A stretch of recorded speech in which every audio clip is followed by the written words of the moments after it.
सबसे पहले तो चैप्टर 3 को हम कंप्लीट करते हैं। 3.27 जो है, यहाँ से सवाल हमने नहीं किए थे। पहले सवाल बोलते हैं there are two consecutive numbers. Consecutive numbers का मतलब होता है एक के बाद दूसरा। There are two consecutive numbers such that the difference, दो कंसेक्यूटिव नंबर्स इस तरह हैं कि उनका जो डिफरेंस होगा, such that the difference of the reciprocals is 1/240। The numbers are, अच्छा एज्यूम कर लो कि एक नंबर है x, एज्यूम कर लो कि पहला नंबर है x, तो दूसरा जो नंबर होगा, क्योंकि दोनों नंबर्स कंसेक्यूटिव हैं, तो दूसरा नंबर होगा x+1। एज्यूम कर लो पहला नंबर है x और दूसरा नंबर जो होगा वो x+1 होगा। x+1 क्यों होगा? क्योंकि दोनों कंसेक्यूटिव नंबर्स हैं, यानी कि एक के बाद दूसरा नंबर। तो एक 50 है तो दूसरा 51 है, एक 40 है तो दूसरा 41 है, एक 30 है तो दूसरा 31 है, एक 25 है तो दूसरा 26 है। तो एक x है तो दूसरा x+1 है। बोलते हैं there are two consecutive numbers such that the difference of their reciprocals, reciprocals का मतलब होता है x का रेसिप्रोकल होगा 1/x और x+1 का रेसिप्रोकल होगा 1/x+1। वो ये कहता है कि दो कंसेक्यूटिव नंबर्स इस तरह से है कि उनके रेसिप्रोकल्स का अगर हम डिफरेंस लेते हैं, डिफरेंस यानी कि बड़े वाले नंबर में से छोटा वाला नंबर माइनस करते हैं, डिफरेंस का मतलब फ़र्क हुआ, तो आंसर जो है वो 1/240 आता है। आप ये बताओ कि ये दो नंबर्स कौन से हैं। तो ये जो मैंने अभी इक्वेशन लिखी है, इस तरह की कुछ इक्वेशन बन जाएगी। इसको सॉल्व करने के लिए दोनों साइड्स को मैं सबसे पहले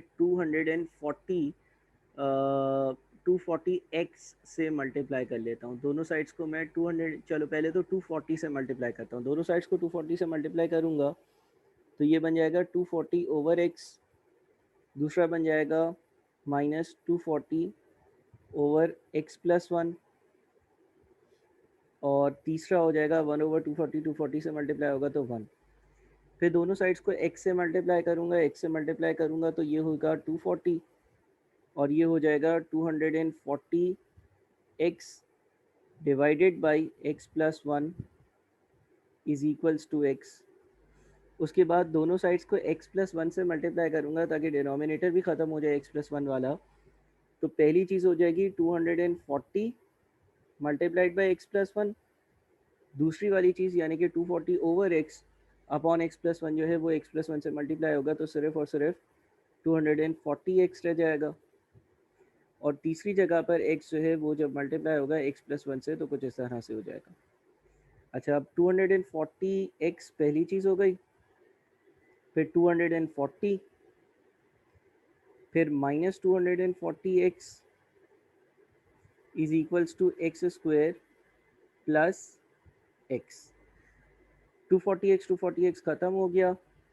सारी चीज़ों को राइट हैंड साइड पे ले जाएं अगर, तो x² प्लस x -240, ये हमारे पास जो है वो इक्वेशन बन जाता है। ठीक है। अच्छा, अब हम क्या कर सकते हैं, अब या तो हम मिड टर्म ब्रेक करें। मिड टर्म ब्रेक कर कर बहुत सारे सवाल मैंने सॉल्व करवाए। आज मैं मिड टर्म ब्रेक नहीं करता, बल्कि आज मैं क्या करता हूँ, मैं जो है वो क्वाड्रेटिक फार्मूला यूज़ करता हूँ। अगर x² के साथ कुछ नहीं लिखा हुआ यानी कि 1 है, x के साथ कुछ नहीं लिखा हुआ यानी कि 1 है, और a जो है वो x² वाली वैल्यू यानी कि 1, b जो है वो x वाली वैल्यू यानी कि 1, और c जो है वो इंडिपेंडेंट वैल्यू यानी कि -240। और क्वाड्रेटिक फार्मूला होता है x is equals to -b plus minus under root b² -4 into a into c divided by -b plus minus under root b² -4ac upon 2a। ऐसे भी सवाल सॉल्व किए जा सकते हैं, मिड टर्म को भी ब्रेक किया जा सकता है और क्वाड्रेटिक फार्मूला भी अप्लाई किया जा सकता है। अब अगर क्वाड्रेटिक फार्मूला अप्लाई होगा तो पहली चीज़ बनेगी -1 प्लस माइनस अंडर रूट में आ जाएगा आपके पास b² यानी कि 1 का square which is 1 -4 into a into c upon 2a। 2a का मतलब हो गया 2 इंटू 1 यानी कि 2। तो ये बन जाएगा x is equals to -1 plus minus, अच्छा अंडर रूट को अगर सॉल्व करते हैं तो अच्छा ये माइनस का 240 है ना, माइनस का 240 है तो 4 इंटू 240 और 960 बना, और 1 इसमें ऐड हो जाएगा, 961 आंसर बनेगा। Under root of 961 is 31 upon 2। तो ये हो जाएगा, या तो एक्स जो है वो -1 -31/2 है, या एक्स जो है ना वो -1 +31/2 है। पहले वाले केस के हिसाब से x की वैल्यू -32/2 यानी कि -16 बनेगी, और दूसरे वाले केस के हिसाब से x की वैल्यू 15 बनेगी। ठीक है, तो ये दो आंसर्स होंगे -16 और 15, यानी कि हमारे पास एक मिनट, -16 और 15, हाँ -16 और 15, द नंबर्स आर, अच्छा तो अब हम इसको नेगेटिव को इग्नोर करेंगे और पॉजिटिव वाले नंबर को लेते हैं अगर, तो 15 बनता है ना। तो यहाँ पर जो पॉसिबल आंसर्स दिए हुए हैं उस हिसाब से 15 और 16 हो सकता है, और इसको चेक भी कर लेते हैं हम। 1/15 -1/16 कितना बनता है? 1/15, 1/15 -1/16, तो ये 1/240 ही बनता है, ये 1/240 ही बनता है, विच इज़ कि ए मेरा सही आंसर होगा। अच्छा जी, 3.28 पर चलते हैं, 3.28 पर चलते हैं। 3.2 पर है 3 टाइम्स 3 बार the square of a number, एक नंबर के स्क्वायर को 3 बार किया multiply, then added to 7 times the number, उसी नंबर के 7 हिस्सों को ऐड किया, 7 टाइम्स को ऐड किया, results in 26, the number is, assume कर लो कि नंबर एक्स है, तो पहले लिखता है 3 टाइम्स, 3 टाइम्स किस चीज़ का 3 times? The square of a number, एक नंबर का स्क्वायर, नंबर एक्स है, एक्स का स्क्वायर जो है वो एक्स स्क्वायर होता है, और 3 टाइम्स एक्स स्क्वायर जो है वो 3x स्क्वायर होता है। व्हेन एडेड, जब इसमें आप ऐड करते हो, टू 7 टाइम्स द नंबर, जब आप इसमें यही नंबर 7 बार ऐड करते हो, यानी कि 7x, रिजल्ट्स इन 26, तो जो आंसर आता है वो 26 आता है। द नंबर इज, तो नंबर क्या होगा? तो ये आपकी इक्वेशन बन गई। इसको फिर आप इस तरह से लिख लो, 3x² + 7x -26 is equals to 0। फिर क्या होगा?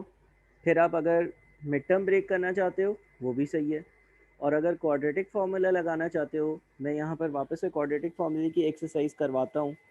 ए जो है वो 3 होगा, बी जो है वो 7 होगा, और सी जो है ना वो -26 होगा। क्वाड्रेटिक फार्मूला अगर हम लगाएंगे, मैं ज़रा क्वाड्रेटिक फार्मूला लगाता हूँ,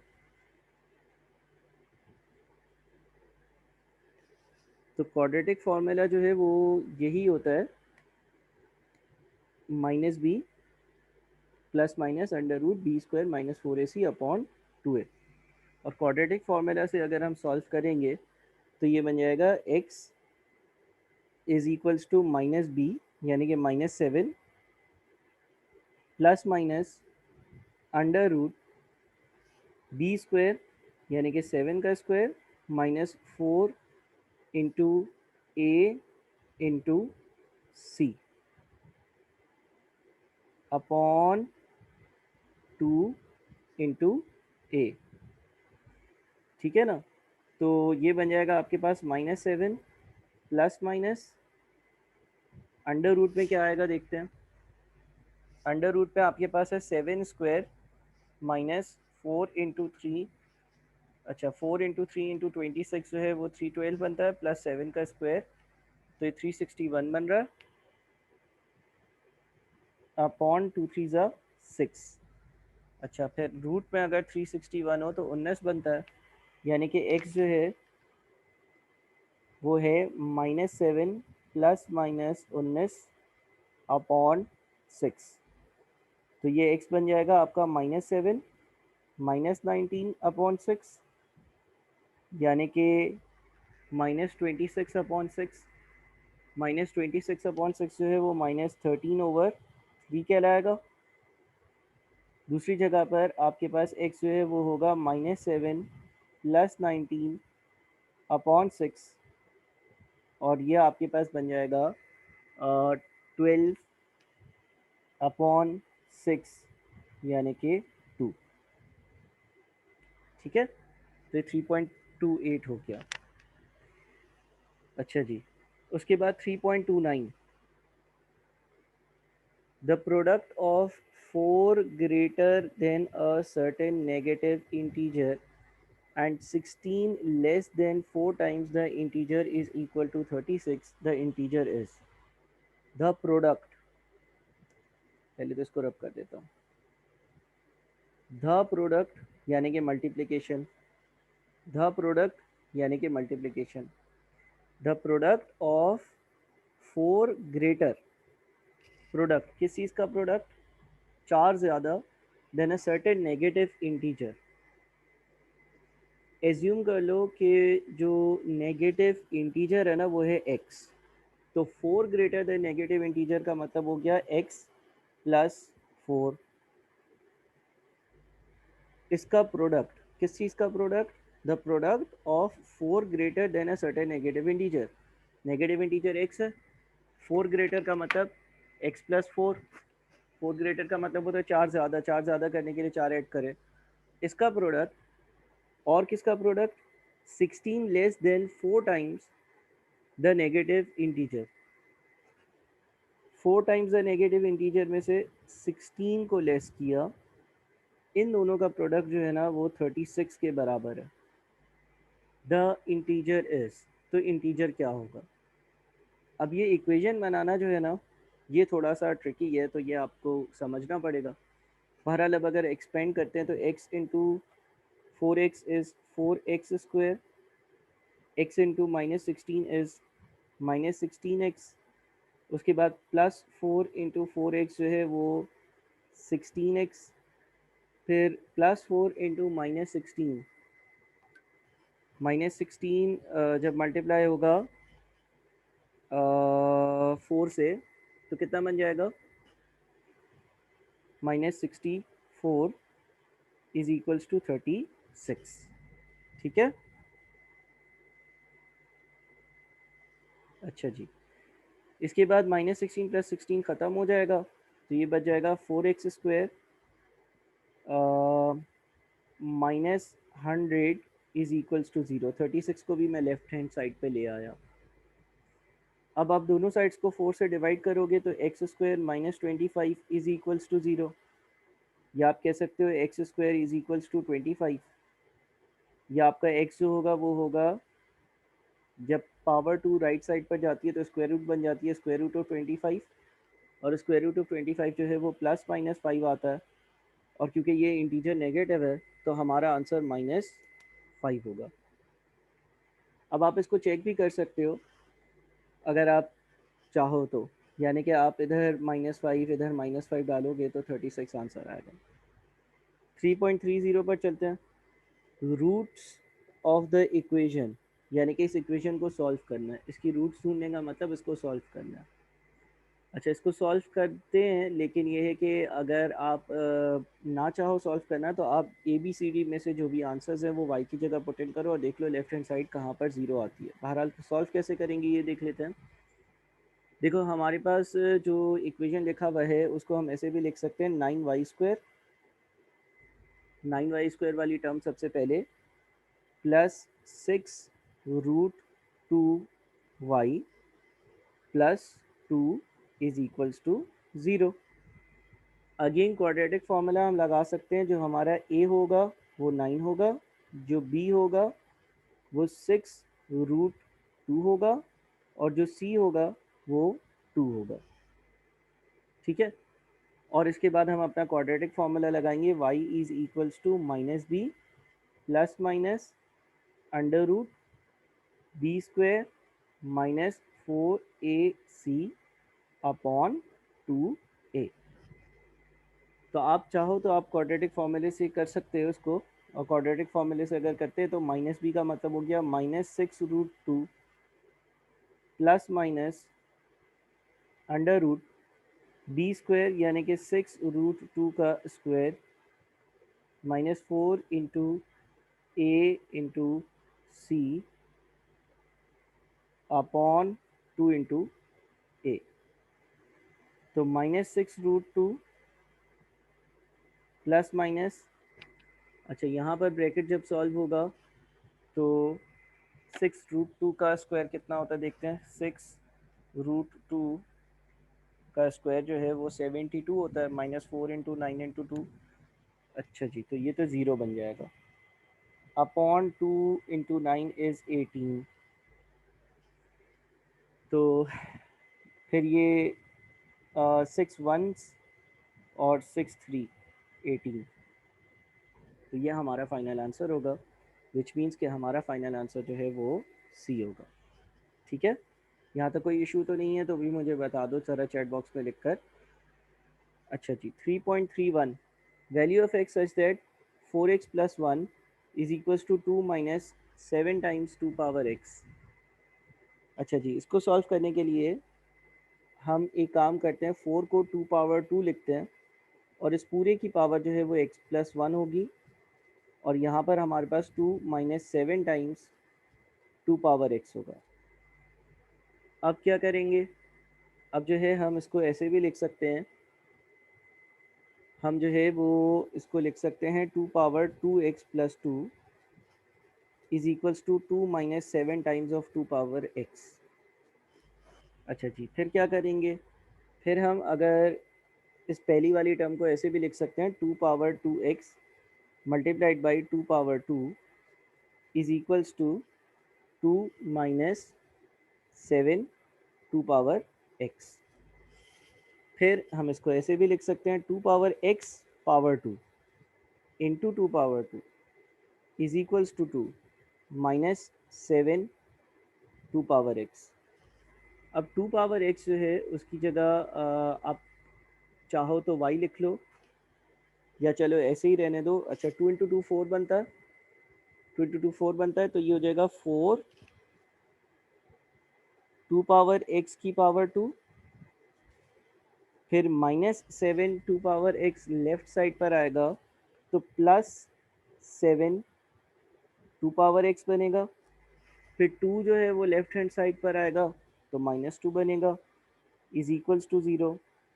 अब देखो ना, ये जिस तरह से 4x स्क्वायर लिखा हुआ होता है इसी तरह से 4 2 पावर x स्क्वायर लिखा हुआ है, जिस तरह से 7x लिखा हुआ तो इसी तरह से 2 पावर x लिखा हुआ है।